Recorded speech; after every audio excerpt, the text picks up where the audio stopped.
Halo para sahabat khotbah, jumpa lagi dengan kami berdua di dalam Sermon Like Things bersama dengan saya Lina.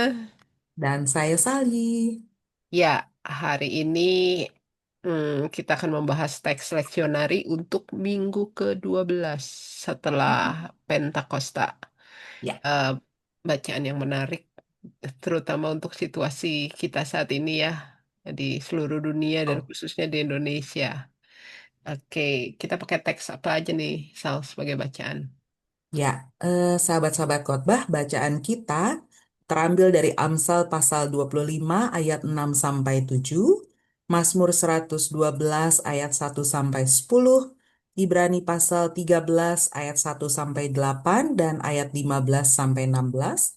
Lalu yang terakhir adalah Injil Lukas pasal 14 ayat 1 dan ayat 7 sampai ayat 14. Iya, terima kasih. Iya, gimana kalau kita bahasnya mulai dari Injil dulu? Yuk, boleh? Iya, Menarik. iya benar. Gimana gimana menurut kamu Injil Lukas ini? Iya, kalau Injil Lukas ini kan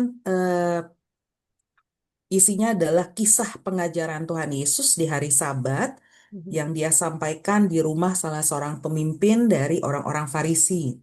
Ketika itu Yesus menyampaikan kritik sosial directly kepada tamu-tamu yang datang karena mereka berusaha untuk menduduki tempat-tempat kehormatan. Saya membayangkan ketika Yesus datang ke sana lalu melihat orang berebutan duduk paling depan. Ini ceritanya ya, diimajinasikan. Duduk paling depan supaya bisa terlihat oleh orang banyak, mungkin juga dinotis sama tuan rumah dan mendapatkan pelayanan istimewa, kira-kira gitu. Nah, melihat kondisi yang demikian, Tuhan Yesus kemudian menyampaikan perumpamaan. Katanya, kalau seorang mengundang engkau ke pesta perkawinan, janganlah duduk di tempat kehormatan. Sebab mungkin orang itu telah mengundang seorang yang lebih terhormat daripada kamu. Nah, dari kata-kata ini sepertinya Tuhan Yesus mau mengatakan, janganlah kamu klaim kehormatan pribadi di ruang publik. Apalagi jikalau ternyata ada orang yang lebih terhormat daripada Iya. kamu. Gitu. Dan tempat duduk itu disediakan bukan buat kamu, tetapi untuk orang itu. Ternyata, Wah, ternyata ada tamu VVIP ya selain iya dia. ternyata Oke. selain ada tamu VIP, bahkan VVIP. Iya. Nah, persoalannya adalah banyak orang seperti dalam perumpamaan Tuhan Yesus ini gitu. Banyak orang yang merasa dirinya layak dan patut untuk di-acknowledge, dihargai, eh, makanya dia claim honor di hadapan publik gitu. Nah, untuk orang yang seperti ini, Tuhan Yesus katakan supaya ya, jikalau orang itu yang mengundang kamu dan dia jangan datang lalu berkata kepada kamu, tolong berikan tempat ini kepada orang itu.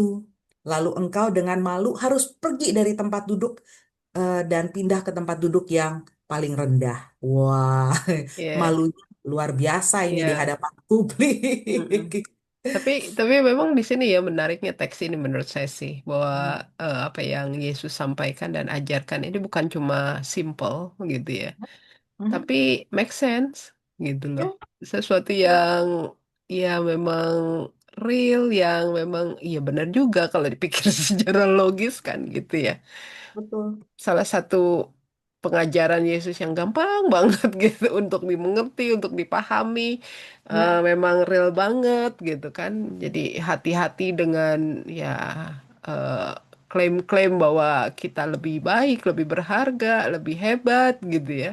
Karena mhm. jangan-jangan kemudian itu akan mempermalukan kita sendiri ketika pada Betul, kenyataannya klaim-klaim itu gugur gitu ya. Karena ada orang betul. yang mungkin dianggap lebih baik, lebih sukses, lebih berhasil dibandingkan kita gitu. Ya, Ya, betul.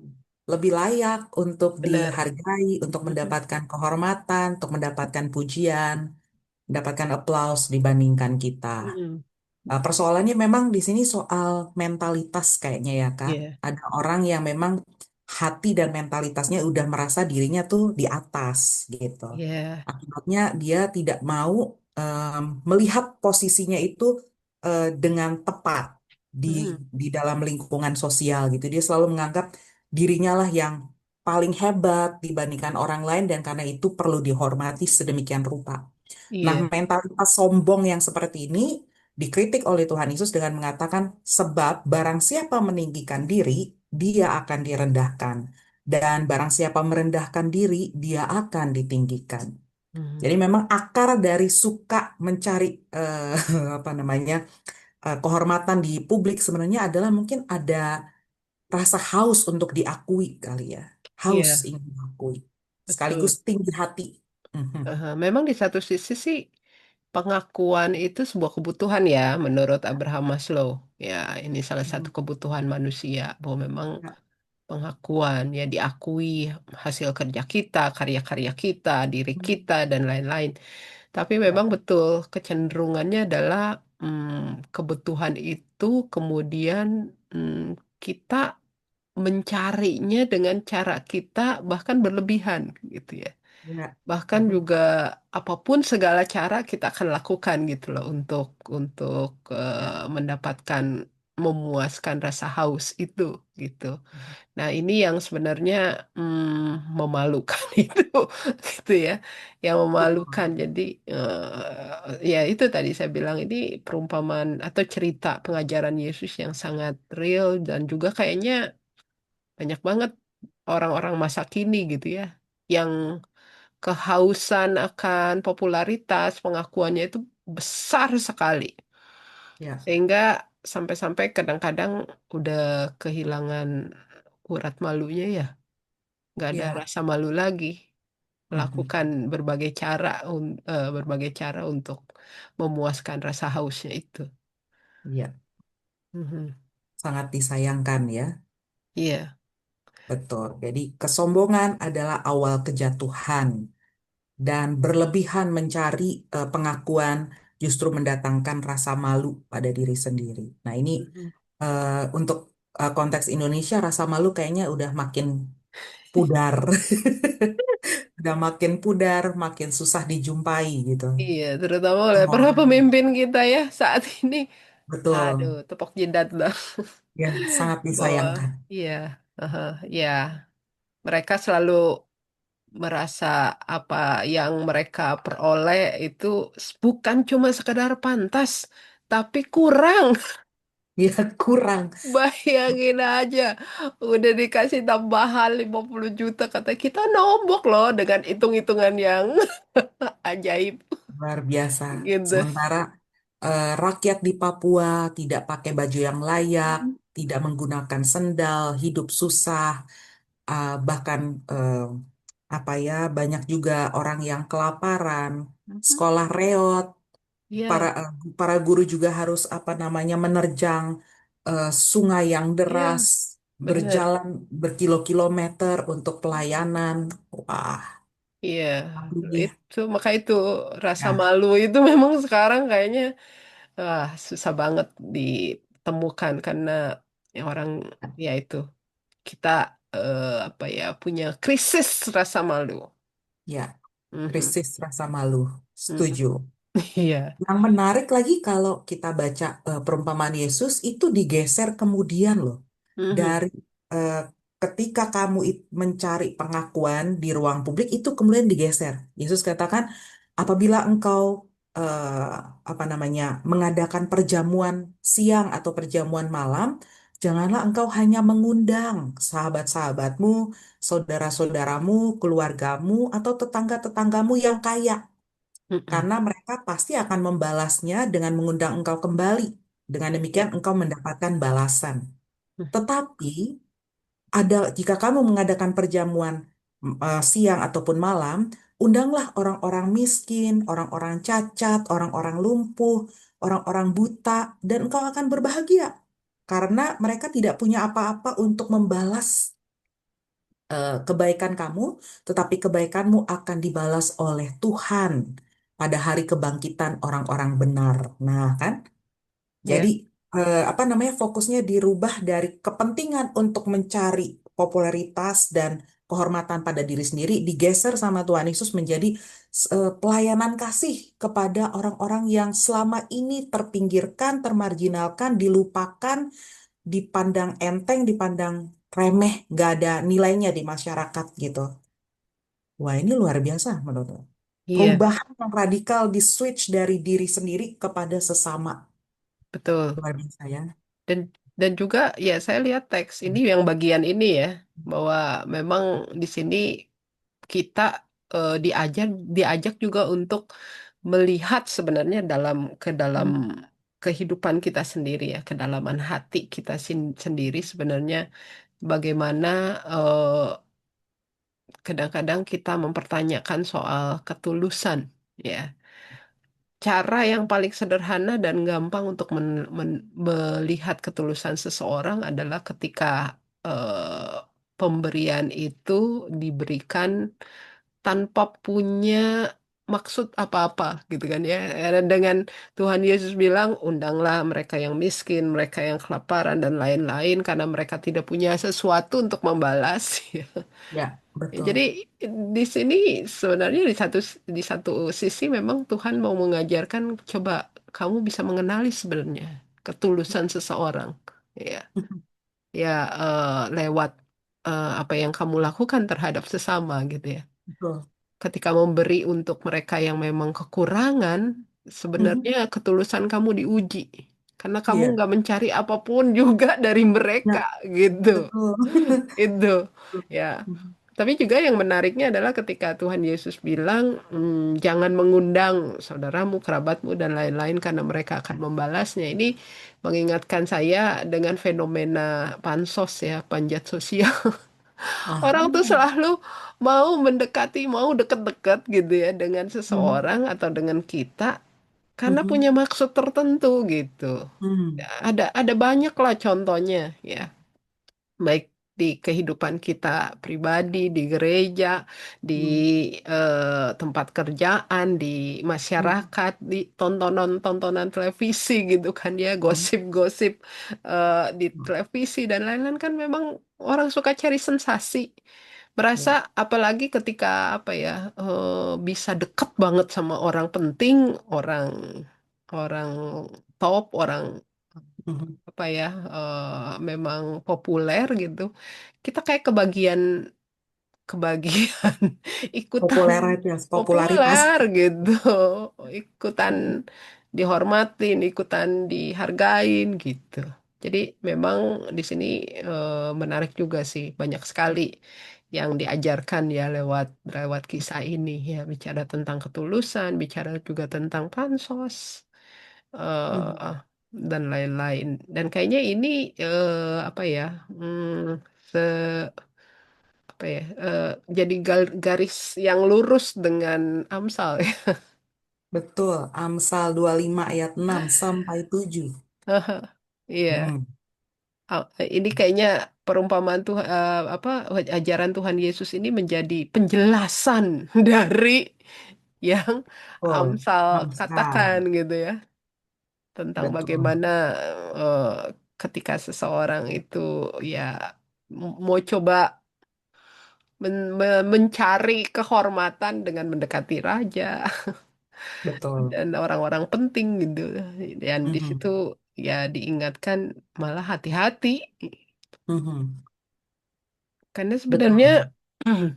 kan Amsal mau bilang bahwa eh, kamu akan malu karena eh, kalau coba membayangkan raja orang-orang penting itu nggak kenal kita gitu ya istilahnya apalagi saya nggak mau pakai istilah rakyat jelata nanti sama kayak yang di gedung MPR DPR Betul ya. kan istilah Aduh, kategori kelas. oh Waduh, bahaya. iya bener iya ya kita siapa sih gitu ya mau dilihat tapi memang balik lagi ada orang-orang yang memang mempermalukan dirinya sendiri demi supaya mendapat perhatian gitu ya atensi Mhm. dari Mhm. orang-orang besar begitu dan Mhm. ketika atensi ini menjadi apa menjadi sebuah kepentingan keharusan gitu ya dia Mhm. bisa bisa mempermalukan dirinya sendiri sih Betul. Aha. Kalimat jangan berlagak di hadapan raja itu seakan-akan mau mengatakan gini, kamu nggak usah berlagak di hadapan orang yang sudah jelas punya kemuliaan, popularitas, kuasa, wewenang, dan lain sebagainya gitu. Karena kata Ibrani yang dipakai di sini kan tithadar dari kata kerja Mhm. hadar. Mhm. Itu artinya exalt yourself. Kamu meninggikan diri di hadapan pejabat publik yang memang dihormati gitu. Mhm. Meninggikan diri di sini, oh ini ibarat sama seperti meninggikan diri di dasar laut ya. Dia udah paling Iya. bawah, tapi tetap menganggap diri lebih hebat gitu. Iya. Ini kayaknya lupa berkaca ya orang Iya. seperti ini gitu. Lupa berkaca atau di sini katakan berdiri di tempat para pembesar. Nah, kata Ibrani yang digunakan kan ta'amot dari kata kerja amat artinya duduk di tempat terhormat yang sesungguhnya dipersiapkan untuk para pembesar. Sama lagi ini adalah Iya. orang yang tidak tahu menempatkan diri di ruang publik. Mhm. Dia tidak tahu posisi sosialnya gitu, tidak apa ya, dia tidak mengapresiasi orang yang jauh lebih cocok untuk ada di tempat itu, tetapi mengklaim tempat itu sebagai sesuatu yang menjadi miliknya. Aduh, Mhm. ini Mhm. lagi-lagi orang sombong yang nggak tahu posisinya, ya. Iya. Iya. Ah, Ya, mhm, seperti ya itulah yang mempermalukan diri memang. Jadinya ya itu tidak tahu posisinya, terus apalagi ketika mengupayakannya dengan cara-cara mhm, yang akhirnya nggak benar begitu ya untuk mencapai bet- itu dan terlebih lagi ketika eh, kita bicara tentang kesombongan ya, dan saya jadi ingat katanya orang yang sebenarnya berisi gitu ya, mhm, atau dia dia sebenarnya orang yang tinggi lah, orang yang terhormat, orang yang memang punya banyak hal, ya kan ada istilah dia akan kelihatan seperti orang biasa-biasa aja gitu. mhm. Ya, malah orang yang setengah-setengah Banyak anehnya. setengah-setengah, katanya setengah-setengah kaya gitu ya, setengah-setengah sukses. Wah, kayaknya kepengen Hmm, dihargain itu, dihormati itu lebih tinggi daripada orang yang memang betulan terhormat gitu ya, memang betulan kaya dan lain-lain ya. Jadi antara orang yang setengah-setengah atau memang nggak punya sama sekali itu Mhm. eh, punya kemiripan ketika mau mau apa ya, menyamakan diri ya, ya Ya, pada posisi oh, memang orang-orang yang eh, berhak untuk itu. iya, betul. Mm-mm. Jadi memang persoalannya akarnya adalah ini tinggi hati ya. Dan Mm-mm. tinggi hati ini memang bisa dimiliki oleh siapapun, baik orang kaya maupun orang miskin. Ada Ya. ya.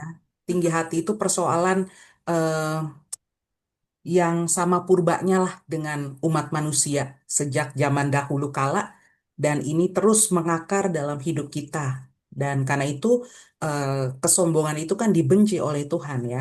Ya. Dalam Mazmur 13 ayat 100, Mazmur 131 ayat 1 atau Amsal pasal 8 ayat 13 dikatakan memang di sana Tuhan tidak suka dengan orang sombong Mhm. gitu. Karena memang orang sombong ini selalu problematik dimanapun dia ada gitu. Suka merendahkan orang lain, suka menggeser orang lain, suka mencari spotlight untuk dirinya, menyengsarakan orang lain, dan yang terakhir tadi yang sudah kita highlight, akhirnya mempermalukan dirinya sendiri gitu. Mhm. Iya. Jadi memang ini hati-hati sekali untuk kesombongan, nggak hanya soal apa di dunia sosial atau di ruang publik, kesombongan juga ada antara suami dan istri, antara kakak dengan adik, antara sesama anggota keluarga. Itu kesombongan bisa menyebabkan pertikaian, perselisihan, karena iri, betul ya? Mhm. Iya. Ya, jadi ini wah hati-hati sekali nih soal kesombongan. Ya. Mhm. Mhm. Iya. Mhm. Memang ya, selain berbahaya untuk dirinya sendiri, tapi juga bahaya untuk komunitas di mana dia berada Iya, kan. Mhm. betul. Ada banyak sekali perpecahan terjadi di mana-mana lah. Karena ya itu banyaknya orang-orang sombong Sayang. atau ya itu. sombong dan iri itu beda tipis dan kayaknya seperti koin ya, selalu ada. Betul, selalu ada. Mm-mm. Dan juga kalau ditanya, kenapa sih dia iri? Kenapa sih dia sombong? Kadang-kadang nggak ketemu alasannya. Nggak ketemu Ya memang, alasannya benar. Padahal udah punya segalanya ya, tapi iya. masih juga gitu. Mhm, Waduh, mhm, mhm. Iya, masih mungkin juga iri. Mhm. betul. Mungkin ini ya yang menariknya kalau kita bilang bahwa kesombongan, iri hati itu bahkan ini ketika ditunjukkan di ruang publik. Ini menariknya sebenarnya kalau kita kemudian bahas Ibrani, ya. Mhm. Ini kan memang lebih ada seorang penafsir yang bilang buat saya menarik sih kata yang digunakan. Ini tuh ngajarin kita tentang bukan sekedar nggak bicara tentang kecerdasan kecerdasan knowledge apa namanya Mhm. kognitif kognisi gitu IQ. ya. Mhm.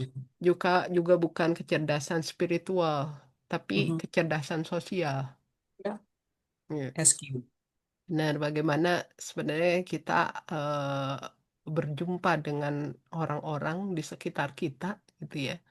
Mulai dari eh, misalnya Ibrani 14 ayat 1 begitu ya.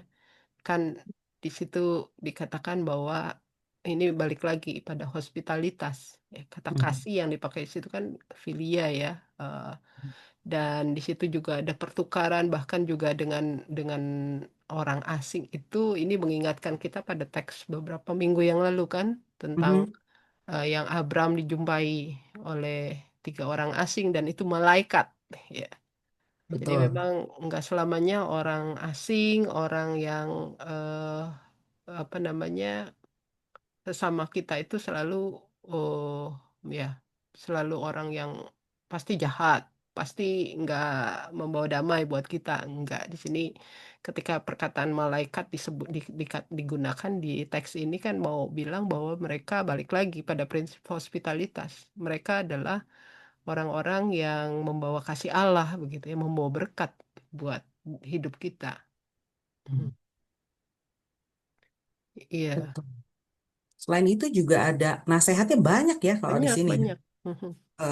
Apa tadi selain memelihara kasih persaudaraan, tidak lupa memberikan tumpangan, Pangan. tapi juga mengingat orang-orang hukuman karena Mhm. kita sendiri orang Kristen adalah orang-orang hukuman. Ini dimaksud sini pasti nadanya metaforik ya. Mhm. Yang dimaksud dengan hukuman adalah orang-orang yang dulu kita ada di bawah hukum Taurat, lalu kita apa namanya berdosa dan ada dalam hukuman Tuhan, Mhm. tetapi kita Mhm. sudah dibebaskan oleh Mhm. Kristus. Ya. Lalu mengingat juga orang-orang yang diperlakukan sewenang-wenang. Nah, jadi kalau kita hidupnya udah nyaman, jangan lupa bahwa ada banyak orang juga di luar sana yang hidupnya menderita karena diperlakukan sewenang-wenang. Ini Mhm. lagi-lagi nuansanya sosial. Tapi kemudian ditarik lagi nasihatnya supaya menaruh hormat terhadap perkawinan, tidak mencemarkan tempat tidur, sebab orang-orang sundal dan pezina akan dihakimi Allah. Kayaknya mulai masuk lagi ke lingkup yang lebih internal, lebih kecil lagi skopnya, yaitu keluarga Mhm. gitu. Jadi memang ciri khas dari orang-orang percaya ini hidupnya baik secara sosial di tengah masyarakat maupun secara internal dalam hidup keluarga itu baik ya. Mhm. Mhm. Terus yang berikutnya di situ dikatakan tidak menjadi hamba uang, tetapi mencukupkan diri dengan apa yang ada. Sebab Tuhan sekali-sekali pun tidak akan membiarkan kita dan tidak pula meninggalkan kita. Nah, cucok ini Ya. untuk mereka yang menggugat terus apa hak-hak istimewa, tetapi tidak mempedulikan orang lain yang berkekurangan, gitu Ya. ya. Ya. Betul. Hamba uang nih banyak zaman sekarang ya. Banyak, Kayaknya uang banyak. semakin menjadi idol yang disembah oleh banyak orang. Mhm. Iya. Nah, karena Hmm. itu menarik ketika bicara tentang rasa cukup ya. Ya. Mhm. Atau dalam bahasa Indonesia ugahari ya Mhm. keugaharian. Kadang-kadang misalnya aja rasa cukup itu ditentukan juga sebenarnya ketika kita melihat nih antara melihat apa yang kita butuhkan dan apa yang kita inginkan gitu. Ya. Kadang-kadang kita bukan cuma kadang-kadang kita tuh selalu merasa nggak cukup ketika kita sebenarnya mau memuaskan apa yang kita mau gitu. Ya, ya, Padahal jangan-jangan bukan itu yang kita butuhkan. betul. Itu. Jadi memang sangat penting sebenarnya kita punya spiritualitas Ugahari ini ya. Ya. Bisa Mhm.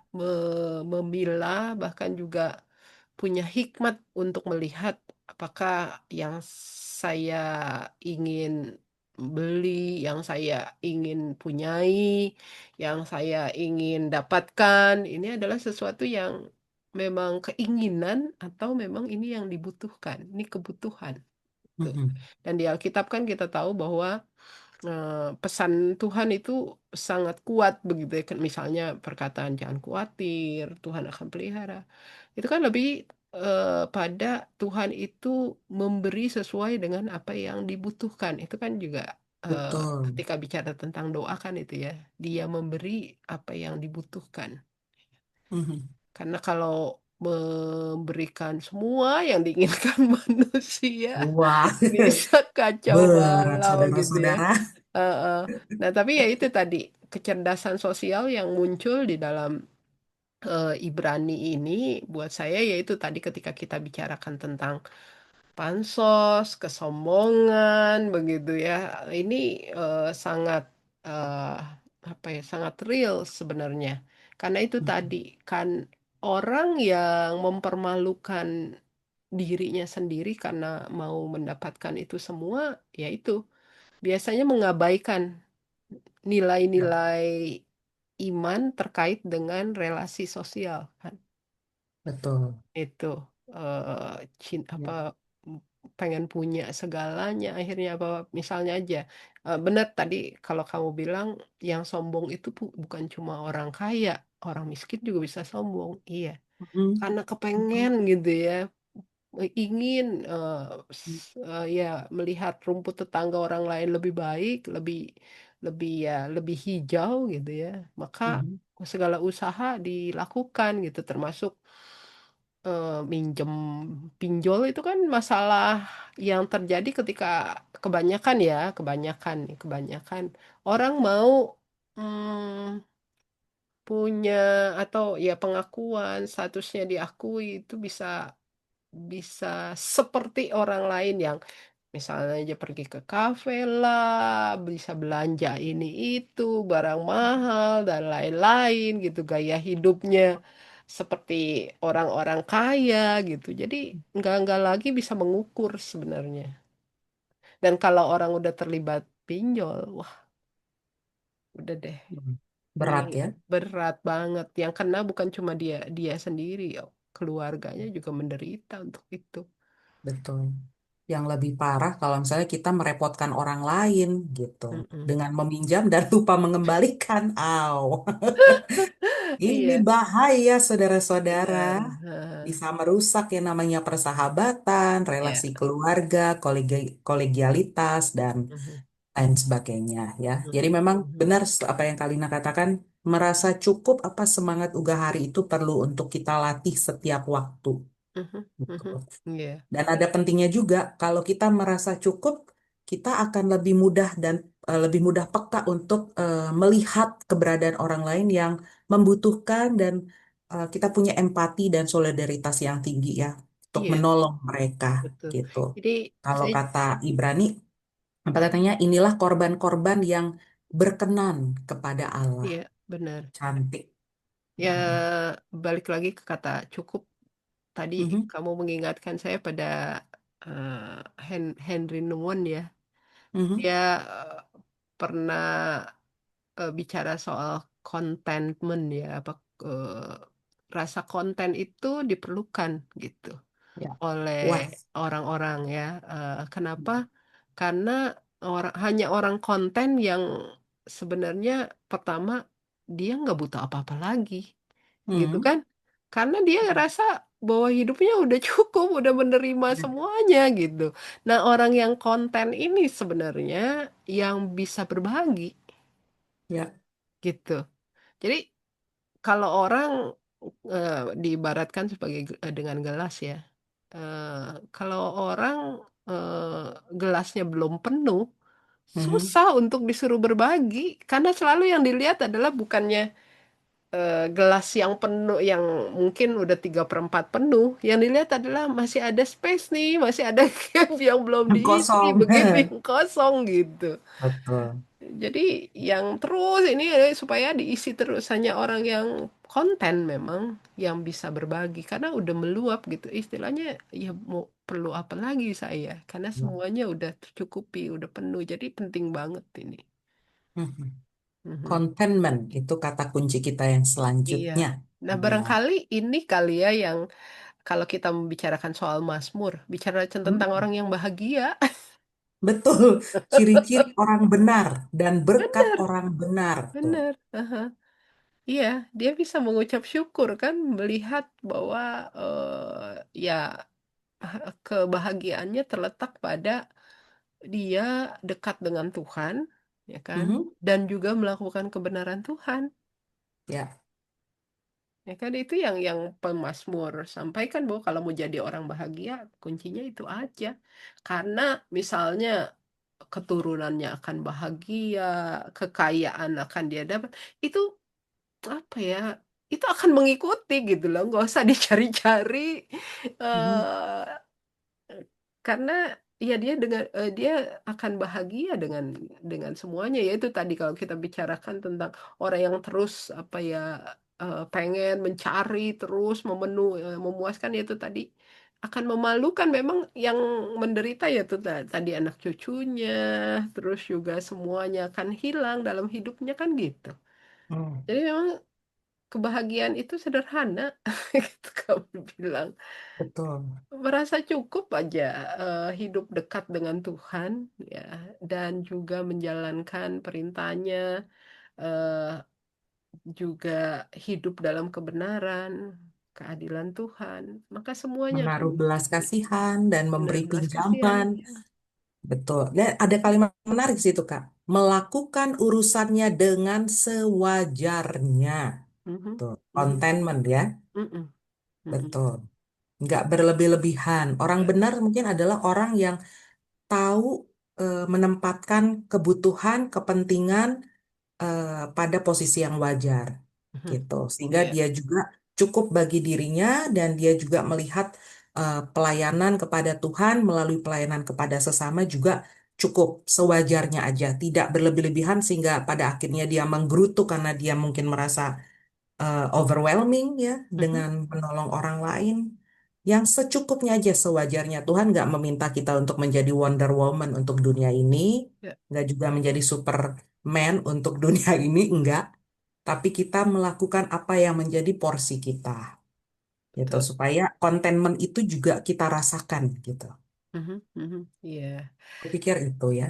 Iya, ya menariklah, rasanya buat teman-teman yang akan berkhotbah ini banyak banget, teks-teks ini, ayat-ayat ini berbicara terutama dalam konteks di Sekarang. Indonesia ya sekarang ini, yang udahlah banyak banget contohnya yang kita bisa angkat, dan barangkali ini kesempatan buat gereja sebenarnya berbicara Mhm.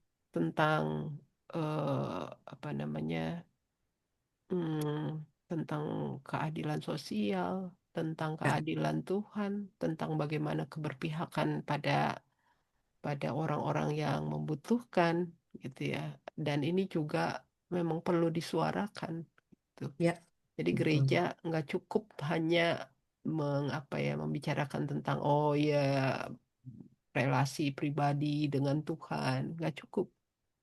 Ya, Tapi ayat-ayat ini saya yakin akan mengundang gereja untuk berani bicara ya.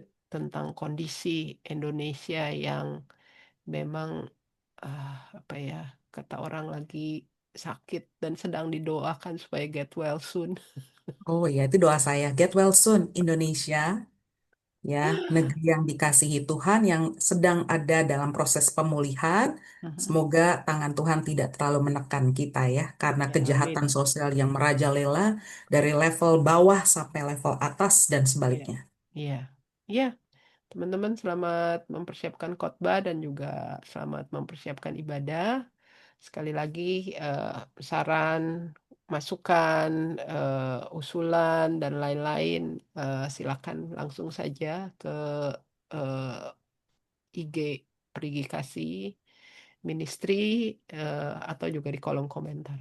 Oke, terima kasih. Tuhan berkati. Selamat Bye. melayani.